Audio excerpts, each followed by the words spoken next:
അമിത്ഷാ ഡൽഹി തന്നെയുണ്ട്. അദ്ദേഹം കഴിഞ്ഞ ദിവസം 4-5 ദിവസം മുമ്പാണ് അദ്ദേഹം പാർലമെന്റിൽ വന്നിരുന്നു. ഈ പ്രൊട്ടസ്റ്റ് നടക്കുന്ന സമയത്ത്, അതായത് 20-ാം തീയതി മുതൽ 25-ാം തീയതി വരെയുള്ള ഏതോ ഒരു ദിവസം അദ്ദേഹം പാർലമെന്റ് മന്ദിരത്തിൻ്റെ അവിടെ കാറിൽ ഒരു 30ഓളം കാറുകളുടെ കൂട്ടത്തിൽ അദ്ദേഹം വന്നിറങ്ങുന്നു. അദ്ദേഹം ഒരു ധോത്തിയും പൈജാമയും ധരിച്ചിട്ടുണ്ട്. ഗോദി മീഡിയകളുടെ മുമ്പിലെയാണ് അദ്ദേഹം വന്നിറങ്ങുന്നത്. അപ്പോൾ അദ്ദേഹത്തോട് സ്വാഭാവികമാണ് ജന്തർ പ്രൊട്ടസ്റ്റ് നടക്കി അതിനെതിരെ പോലീസ് ആക്ഷൻ ഉണ്ടാവുകയും ചെയ്ത് ആ ദിവസമാണെന്ന് തോന്നുന്നത്. അപ്പോൾ മാധ്യമങ്ങൾ സ്വാഭാവികമായിട്ടും ചോദിക്കുക പ്രൊട്ടസ്റ്റിനെ പറ്റി, അത് പോലീസ് അടിച്ചമർത്തതിനെ കുറിച്ചാണല്ലോ. പക്ഷേ കൗതുകരം എന്താണെന്ന് വെച്ചാൽ ഗോദി മീഡിയ ചോദിച്ചത് ഈ ധോത്തി ആസാമിൽ നിന്ന് വാങ്ങിയതാണോ എന്നാണ്. പറഞ്ഞാൽ അല്ല, ആസാമല്ല. അല്ലല്ല, അത് ആസാമിൽ നിന്നാണെന്ന് തോന്നുന്നല്ലോ. ഭയങ്കര ഗൗരവമുള്ള ചോദ്യങ്ങളാണ് ചോദിക്കുന്നത്. നല്ല രസമായിട്ടുണ്ടല്ലോ, പുതിയ ഔട്ട്ഫിറ്റിലാണല്ലോ എന്നൊക്കെയാണ് അമിത്ഷായോട് ഗോദി മീഡിയ ചോദിക്കുന്നത്. അതാണ് അദ്ദേഹം പ്രത്യക്ഷപ്പെടുന്നുണ്ട്. അദ്ദേഹത്തിൻ്റെ ഓഫീസിൽ വരുന്നുണ്ട്, പാർലമെന്റിൽ വരുന്നില്ല എന്നേ ഉള്ളൂ. ഇന്ന് പാർലമെന്റിൽ വന്നിട്ടുണ്ട്, ഫ്ലോറിൽ വന്നില്ല എന്നേ ഉള്ളൂ. അദ്ദേഹം പാർലമെന്റ് മന്ദിരത്തിലുണ്ട്, അദ്ദേഹത്തിൻ്റെ ഓഫീസിൽ വരുന്നുണ്ട്, അദ്ദേഹം തിരിച്ചു പോകുന്നുണ്ട്. പക്ഷേ പാർലമെന്റിൽ അദ്ദേഹം ചോദ്യം എടുക്കുകയോ ചോദ്യങ്ങൾക്ക് മറുപടി കൊടുക്കുകയോ ചെയ്യുന്നില്ല. അപ്പോൾ അമിത്ഷാ അങ്ങനെ പാർലമെന്റ് സ്കിപ്പ് ചെയ്യുന്ന ആളൊന്നുമല്ല പ്രധാനമന്ത്രിയെ പോലെ. അദ്ദേഹം മിക്കവാറും സഭയിൽ വരികയും അതൊക്കെ കേട്ടിരിക്കുകയും ആവശ്യമുള്ളപ്പോൾ റെസ്പോണ്ട് ചെയ്യുന്ന ആളാണ്. പക്ഷെ ഇപ്പോൾ ബോധപൂർവ്വം അദ്ദേഹം മാറി നിൽക്കുന്നതാണെന്ന് അദ്ദേഹത്തിൻ്റെ ഈ സഭയിലെ അറ്റൻഡൻസ് നോക്കിയാൽ മനസ്സിലാവും. അറ്റൻഡൻസ് നല്ല അറ്റൻഡൻസ് ഉള്ള ആളാണ് അമിത്ഷാ. അപ്പോൾ അദ്ദേഹം ബോധപൂർവ്വം മാറിയിരിക്കുകയാണ്. എന്തുകൊണ്ട് ബോധപൂർവ്വം മാറിയിരിക്കുന്നു ചോദിച്ചാൽ, ഇപ്പോൾ ഈ കഴിഞ്ഞ 12 വർഷമായിട്ട് പലവിധ പ്രൊട്ടസ്റ്റുകൾ ഉണ്ടായിട്ടുണ്ട്. ആ പ്രൊട്ടസ്റ്റുകളൊക്കെ പോലീസ് ആക്ഷൻ ഉണ്ടായിട്ടുണ്ട്. നമ്മൾ CA പ്രൊട്ടസ്റ്റ് ഓർമ്മയുണ്ടാവും. രാജ്യത്തെമ്പാടും പ്രൊട്ടസ്റ്റ് നടന്നു. ഷഹീൻ ബാഗിൽ സവിശേഷമായ ഒരു എപ്പി സെൻറ്റർ എന്ന് പറയാവുന്ന പ്രൊട്ടസ്റ്റ് അവിടെയാണ് നടന്നത്. ഡൽഹിയിൽ തന്നെ പോലീസിൻ്റെ ആക്ഷൻ എന്തെല്ലാമായിരുന്നു. യൂണിവേഴ്സിറ്റിയിൽ കയറി അടിക്കുന്നു, ജാമ്യ മില്ലിയയിൽ പോലീസ് കയറുന്നു, വെടിവെക്കുന്നു. പോലീസ് വെടിവെക്കുന്നു പോരാഞ്ഞിട്ട് UP നിന്നും ഹരിയാന എന്നൊക്കെ ആളുകൾ വന്ന് തോക്കെടുത്ത് പ്രക്ഷോഭകർക്ക് കയറി വെടിവെക്കുന്നു. പലതരത്തിലുള്ള അതിക്രമങ്ങളുണ്ടായി. പക്ഷേ അന്നൊന്നും ഉയരാത്ത രീതിയിൽ പോലീസ് അതിക്രമത്തെക്കുറിച്ചുള്ള ചോദ്യം ഇപ്പോൾ ഉയരുന്നു എന്നുള്ളതാണ് പ്രശ്നം. അപ്പോൾ അന്ന് ചോദ്യം ഉയരുകയാണ്, എന്തിന് പോലീസ് NRC CA പ്രൊട്ടസ്റ്റേഴ്സിനെ വെടിവെച്ചു എന്ന് വെച്ചാൽ അമിത്ഷായ്ക്ക് ഉത്തരവുണ്ട് പറയാൻ. അതിൽ നുഴഞ്ഞു കയറിയ തീവ്രവാദികളുണ്ട്, രാജ്യവിരുദ്ധ ശക്തികളുണ്ട്, വിദേശ ഫണ്ട് വാങ്ങിയിട്ടുള്ള അർബൻ നക്സലുകളുണ്ട്. അവരെയൊക്കെ ഞങ്ങൾ എന്ത് ചെയ്യും? തോക്കുപയോഗിച്ച് വെടിവെക്കും, അവരെ നേരിടും എന്ന് പറഞ്ഞാൽ തീർന്നു. പിന്നെ അവിടെ രണ്ടാമതൊരു ക്വസ്റ്റ്യൻ ഉയരാൻ പോകുന്നില്ല. അവർ വെടികൊള്ളപ്പെടേണ്ടവരാണെന്നും വെടിവെച്ച് കൊല്ലപ്പെടേണ്ടവരാണെന്നുള്ള ഒരു പൊതുബോധം നിലനിൽക്കുന്ന രാജ്യമാണ് ഇന്ത്യ. പക്ഷെ ഇവിടെ അങ്ങനെയല്ല. ഇവിടെ ഇതിപ്പോൾ ആരും അങ്ങനെ വലിയൊരു കൂട്ടക്കൊലപാതകത്തിലേക്ക് നയിച്ച വെടിവെപ്പൊന്നും ഉണ്ടായിട്ടില്ല. പോലീസ് തല്ലിയിട്ടുണ്ട്, നിരവധി വിദ്യാർത്ഥികൾക്ക് പരിക്കേറ്റിട്ടുണ്ട്, പെല്ലറ്റ് ഉപയോഗിച്ച് വെടിവെച്ചിട്ടുണ്ട്. അതും രാഹുൽ ഗാന്ധി കാണിച്ചിട്ടുള്ളതാണ്. ആണി തറച്ച ലാത്തി ഉപയോഗിച്ച് തല്ലിയിട്ടുണ്ട്, അങ്ങനെ പരിക്കേറ്റിട്ടുണ്ട് വിദ്യാർത്ഥികൾക്ക്. ശരിയാണ്. പക്ഷേ നമ്മൾ ശ്രദ്ധിക്കേണ്ട കാര്യം, CJP അതൊരു വലിയ പ്രശ്നമായിട്ട് ഉയർത്തുന്നില്ല. ഇപ്പോൾ അഭിജിത് ദീപ്കെ പോലീസ് ഞങ്ങളെ തല്ലിയല്ലോ, അതിനെക്കുറിച്ച് അവർ ആദ്യം സംസാരിക്കുന്നില്ല. സംസാരിക്കുന്ന ആരാ? രാഹുൽ ഗാന്ധിയാണ്. ഇതാണ് രണ്ട് രാഷ്ട്രീയം തമ്മിൽ വ്യത്യാസം. എന്തുകൊണ്ട് CJP അതിൽ ഒന്നുമില്ല എന്ന് പറഞ്ഞാൽ, CJPയെ സംബന്ധിച്ച് അത് അവർ പ്രതീക്ഷിച്ചതാണ്. പോലീസ് അക്രമം അവർ പ്രതീക്ഷിച്ചതാണ്. കല്ല് ലോഡ് കണക്കിന് കൊണ്ട് നിറക്കിയ ട്രക്ക് നമുക്കറിയാം. ആ കല്ലേറ് ആര് നടത്തുമായിരുന്നെന്നും പിന്നീട് അത് എന്തിലേക്ക് പോകുമായിരുന്നു അവർക്കറിയാമായിരുന്നു. അതിലേക്ക് പോകാതെ കേവലം ലാത്തി ചാർജിലോ പെല്ലറ്റിലോ മാത്രം അവസാനിച്ചതിൽ അവർക്ക് ആശ്വാസമായിരിക്കാം. പക്ഷെ രാഹുൽ ഗാന്ധി ഇത് സവിശേഷമായി ഉന്നയിക്കുന്നതിന് കൃത്യമായ രാഷ്ട്രീയമുണ്ട്. കാരണം ഈ തല്ലുകൊണ്ടവർ അല്ല അദ്ദേഹത്തിൻ്റെ അഭിസംബോധകർ, തല്ലുകൊണ്ടവരുടെ മാതാപിതാക്കളാണ്, പേരൻസാണ്. അപ്പോൾ ഈ തല്ലുകൊണ്ടത് ആരാണ്? തല്ലുകൊണ്ടത് CA NRC പ്രൊട്ടസ്റ്റിലെയോ അല്ലെങ്കിൽ കർഷക സമരത്തിലെയോ അല്ലെങ്കിൽ രോഹിത് വെമുല സമരത്തിലെയോ പോലെ അല്ലെങ്കിൽ ഉന്നാവോ സമരത്തിലേതോ പോലെ ഉള്ള ആളുകളല്ല. ഈ തല്ലുകൊണ്ട കുട്ടികൾ വരുന്നത് BJPക്ക് വോട്ട് ചെയ്യുന്ന BJP വോട്ടർമാരുടെ വീടുകളിൽ നിന്നുള്ളവരാണ്. ആ തല്ലുകൊണ്ടപ്പോൾ വേദനിച്ചത് BJP വോട്ട് ബാങ്കിനാണ് എന്ന് നന്നായിട്ട് രാഹുൽ ഗാന്ധിക്ക് അറിയാം. അതുകൊണ്ട് രാഹുൽ ഗാന്ധി അതിൽ തന്നെ സവിശേഷമായി പ്രസ് ചെയ്യുന്നു, അത് നിരന്തരം ഉന്നയിക്കുന്നു. ആ വിദ്യാർത്ഥികളെ വാർത്താ സമ്മേളനത്തിൽ കൊണ്ടുവരുന്നു, പാർലമെന്റിൽ ഈ വിഷയം ഉന്നയിക്കുന്നു. അമിത്ഷാ വന്നു കഴിഞ്ഞാൽ ഇതിനെ ന്യായീകരിച്ച് മറുപടി പറയാൻ പറ്റില്ല. ന്യായീകരിച്ച് മറുപടി പറഞ്ഞാൽ ബ്ലീഡ് ചെയ്യുന്നത് BJPയുടെ വോട്ട് ബാങ്കാണ് എന്ന് അമിത്ഷായ്ക്ക് നന്നായിട്ട് അറിയാം. ഇനി ഇതിനെ എതിർത്ത് പറയാനും പറ്റില്ല. എതിർത്ത് പറഞ്ഞാലുള്ള പ്രശ്നം എന്താണെന്ന് വെച്ചാൽ, നമ്മൾ ഇന്നലെ സംസാരിച്ചതുപോലെ ഈ സംഘപരിവാർ റൈറ്റ് വിങ് എക്കോസിസ്റ്റത്തിന് ബ്ലീഡ് ചെയ്യും. അപ്പോൾ അവരെ തല്ലണ്ടേ? പ്രധാനമന്ത്രിയെ ചീത്ത വിളിച്ചവരല്ലേ അവർ? പ്രധാനമന്ത്രിയെ തെറി പറയുന്നവരല്ലേ?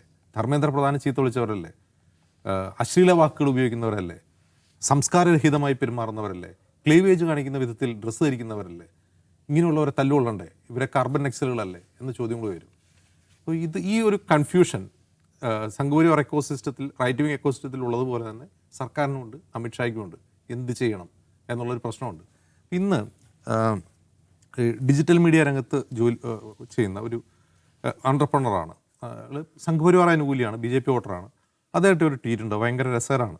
അദ്ദേഹം പറയുന്നത് എന്താണെന്ന് വെച്ചാൽ, എൻ്റെ 10ാം ക്ലാസ്സിൽ പഠിക്കുന്ന മകൻ ഈ സ്റ്റുഡൻറ്റ് പ്രൊട്ടസ്റ്റുമായി ബന്ധപ്പെട്ട് എന്നോട് സംസാരിക്കുമായിരുന്നു. അവനതിനെ അനുകൂലിക്കുകയാണ് പ്രൊട്ടസ്റ്റിനെ, CJPയുടെ പ്രൊട്ടസ്റ്റിനെ. അപ്പോൾ എനിക്ക് കൗതുകം തോന്നി, എന്തിനാണ് ഇവൻ ഇതിനെ അനുകൂലിക്കുന്നത്. അപ്പോൾ ഞാൻ അവനോട് സംസാരിച്ചപ്പോൾ ഞാൻ ഞെട്ടിപ്പോയി. കാരണം 10ാം ക്ലാസ്സിൽ പഠിക്കുന്ന കുട്ടി എന്നോട് അവൻ ജനിക്കുന്നതിന് മുമ്പുള്ള 2002 ഗുജറാത്ത് കലാപത്തെക്കുറിച്ച് സംസാരിക്കുന്നു. ഞാൻ വിദ്യാർത്ഥിയായിരുന്നപ്പോൾ ഉണ്ടായിരുന്ന ബാബരി മസ്ജിദ് ഡെമോളിഷനെ കുറിച്ചും രാമജന്മഭൂമി ക്ഷേത്രത്തെക്കുറിച്ചും സംസാരിക്കുന്നു. അപ്പോൾ എനിക്ക് ഭയങ്കര, ഞാൻ രോഷാകുലനായി. ഞാൻ അവൻ്റെ മുമ്പിൽ രോഷം കാണിച്ചില്ല. ഞാൻ അവൻ്റെ സ്കൂളിൽ പോയി. നോയിഡയിലെ വളരെ പ്രധാനപ്പെട്ട ഒരു പ്രൈവറ്റ് സ്കൂളിലാണ് അവൻ പഠിക്കുന്നത്. ഞാൻ അവരുടെ പ്രിൻസിപ്പാലിനെ കണ്ടു, ക്ലാസ് ടീച്ചറെ കണ്ടു. ഇതൊക്കെ എൻ്റെ കുട്ടി എങ്ങനെ അറിഞ്ഞു, ആരാണ് ഇതിന് പിന്നിൽ എന്ന് ഞാൻ ചോദിച്ചപ്പോൾ ഞാൻ അത് അന്വേഷിച്ച് കണ്ടുപിടിച്ചു. അവൻ്റെ ക്ലാസ് ടീച്ചറാണ്, പൊളിറ്റിക്കൽ സയൻസും പഠിപ്പിക്കുന്നുണ്ട് അവർ ഒരു ലെഫ്റ്റിസ്റ്റാണ്. ഇവർ ലെഫ്റ്റിസ്റ്റ് എന്ന് ഉദ്ദേശിക്കുന്നത് സെക്യുലർ ആയിട്ടുള്ളൊരു മനുഷ്യനായിരിക്കും.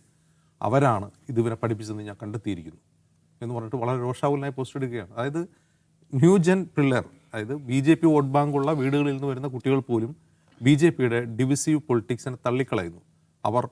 അവർ ജനിക്കുന്നതിന് മുമ്പുള്ള കാര്യങ്ങളെക്കുറിച്ച് അവർ പഠിക്കുന്നു.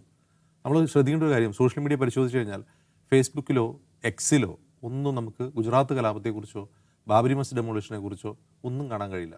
പക്ഷെ നിങ്ങൾ ഇൻസ്റ്റയിലേക്ക് വരിക, ഇൻസ്റ്റയിൽ ഈ കുട്ടികൾ ഇത് തന്നെയാണ് പറയുന്നത്. കഴിഞ്ഞ 12 വർഷത്തെ രാജ്യത്ത് നിലനിൽക്കുന്ന ഒരു പൊളിറ്റിക്കൽ നറേറ്റീവിനെ പൂർണ്ണമായി അവർ തള്ളിക്കളയുന്നു. അത്തരത്തിലുള്ള കൾച്ചറൽ സയൻസിനെ പോലും അവർ തള്ളിക്കളയുന്നു. ഞാൻ മുമ്പ് ഒരു ദിവസം പറഞ്ഞിരുന്നു, ഈ ജെൻസി പ്രൊട്ടസ്റ്റിൽ നമ്മൾ സവിശേഷമായി ശ്രദ്ധിക്കേണ്ട ഒരു കാര്യം, അവിടെ നിന്ന് പുറപ്പെടുന്ന റീലുകളുണ്ടല്ലോ, അവിടെ നിന്ന് ഉൽപ്പാദിപ്പിക്കുന്ന റീലാണ്, അതിന് ശേഷം ഉൽപ്പാദിപ്പിക്കുന്ന റീലുകളാണെങ്കിലും നിങ്ങൾ കഴിഞ്ഞ 12 വർഷം ഇന്ത്യയിൽ ഇറങ്ങിയ പാട്രിയോട്ടിക് സിനിമകളിൽ ഒരു സോങ് പോലും നിങ്ങൾക്ക് കാണാൻ കഴിയില്ല. 12 വർഷം ഒരുപാട് സിനിമകൾ ഇറങ്ങി, ഒരുപാട് സോങ്സ് ഇറങ്ങി, ഹിറ്റായിട്ടുള്ള സിനിമകൾ ഇറങ്ങി. ഒരു സോങ് പോലും നിങ്ങൾക്ക് കഴിഞ്ഞ 12 വർഷത്തിൽ നിന്ന് കാണാൻ കഴിയില്ല. നിങ്ങൾക്ക് ഒരു 2012 മുതൽ ബാക്കിലേക്കുള്ള സിനിമകളുടെ സോങ്ങുകളെ കാണാൻ കഴിയും. അതിൽ നിന്നുള്ള റെഫറൻസ് പോലുമേ നിങ്ങൾക്ക് കാണാൻ കഴിയും. ഈ സിനിമകളെ പോലും അവർ എന്ത് ചെയ്യുന്നു, നിരാകരിക്കുന്നു. അപ്പോൾ ഇത്രയും ഒരു ജനറേഷൻ പൂർണ്ണമായി തങ്ങളുടെ വോട്ട് ബാങ്കാണെന്ന് നമ്മൾ കരുതുന്ന ഒരു തരത്തിലും എന്താണ് വർഗീയവൽക്കരണ പ്രചാരണം പോലും നടത്തേണ്ടതില്ലാത്ത വിധം അവരെ പഠിപ്പിക്കുന്ന പുസ്തകമൊക്കെ നമ്മൾ ഉണ്ടാക്കി കൊടുക്കുന്നതാണല്ലോ, NCERT ഉണ്ടാക്കി കൊടുക്കുന്നതാണ്, CBSE ആണ് പഠിപ്പിക്കുന്നത്. ഇനിയിപ്പോൾ കോളേജ് പഠിക്കുന്ന കുട്ടികളാണെങ്കിൽ UGC നമ്മുടെ കയ്യിലാണ്, സർവകലാശാലകളിലെ വൈസ് ചാൻസലർമാർ നമ്മുടേതാണ്. ഇന്നിപ്പോൾ പാർലമെൻറ്റിൽ മല്ലികാർജ്ജുൻ ഖാർഗെ പറഞ്ഞതുപോലെ യൂണിവേഴ്സിറ്റികളിൽ നമ്മൾ മനുസ്മൃതി ഉൾപ്പെടെ പഠിപ്പിക്കുന്നുണ്ട്. എന്നിട്ടും ഈ തലമുറ നമ്മുടെ രാഷ്ട്രീയത്തെ തള്ളിക്കളയുന്നു. അവർ ഇവർ ലെഫ്റ്റ് എന്ന് ഉദ്ദേശിക്കുന്നത് സെക്യുലർ ഐഡിയോളജി പിന്തുടരുന്നു എന്ന് വരുന്നത് എത്രമാത്രം ഭീകരമാണ് എന്നൊരു കൺഫ്യൂഷൻ ഈ ഇൻസ്റ്റിറ്റ്യൂഷന് മൊത്തം, ഈ എസ്റ്റാബ്ലിഷ്മെൻറ്റ് മൊത്തമുണ്ട്. ഈ പൊളിറ്റിക്കൽ എസ്റ്റാബ്ലിഷ്മെൻറ്റ് മൊത്തം കൺഫ്യൂസ്ഡാണ്. ഈ കൺഫ്യൂഷനാണ് അമിത്ഷായ്ക്കുള്ളത്. അമിത്ഷാ വന്നിട്ട് എന്ത് മറുപടി പറഞ്ഞാലാണ് പ്രശ്നം പരിഹരിക്കുക? ഈ തല്ലിയതിനെ ന്യായീകരിക്കണമോ, അതല്ല എതിർത്ത് സംസാരിക്കണമോ, അന്വേഷണം പ്രഖ്യാപിക്കുമെന്ന് പറയണമോ, കർശന നടപടി സ്വീകരിക്കുമെന്ന് പറയുന്നു? ഇനിയും പ്രൊട്ടസ്റ്റ് ചെയ്താൽ തല്ലുമെന്ന് പറയണോ, അത് തല്ലില്ല, നിങ്ങൾ പ്രൊട്ടസ്റ്റ് ചെയ്തോളൂ എന്ന് പറയുന്നു? ഇവിടെ ഒരു മറുപടിയില്ല ഭരണകൂടത്തിന്. ആ മറുപടിയില്ലായ്മ കൊണ്ടാണ് വരാതിരിക്കുന്നത്. അപ്പോൾ രാഹുൽ ഗാന്ധി വീണ്ടും പ്രകോപിപ്പിക്കുകയാണ്, അമിത്ഷാ ഭയക്കുകയാണ് എന്ന് പറയുന്നത്. അമിത്ഷായ്ക്ക് ഭയമല്ല, കൺഫ്യൂഷനാണ്.